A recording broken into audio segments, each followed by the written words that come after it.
Before we begin, please hit the subscribe button for more updates and upcoming videos.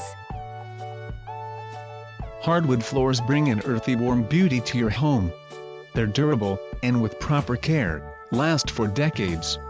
We walk all over them, track dirt onto them, and still expect them to gleam at the end of the day. We can keep them looking lovely by following these tips on how to clean hardwood floors.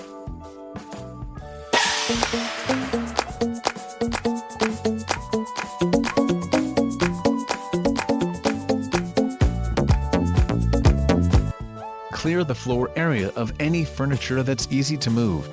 You might want to invest in furniture pads.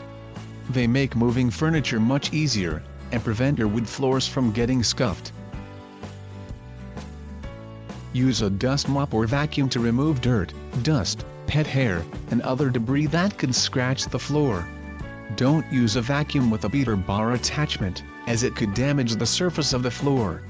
Use the floor brush attachment. Depending on traffic and the number of pets and children you have, you'll need to do this at least once a week.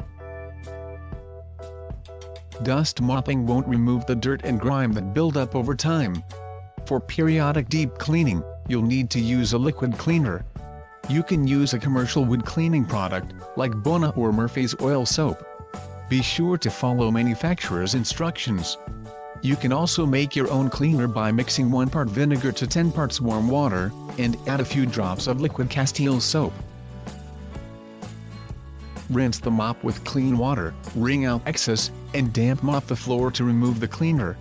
Wipe up excess water with a clean dry towel, because standing water will damage the floor. Cloth diapers work well for buffing, because they're very soft and absorbent. Prevent dirt and damage to your newly cleaned floors. Put doormats inside and outside exterior doors, to cut down on the dirt and moisture tracked in. Avoid scratches by using floor protectors under furniture, and putting down rugs in high-traffic areas. You may click on the link in the description below, for more info about some of the items mentioned in this video.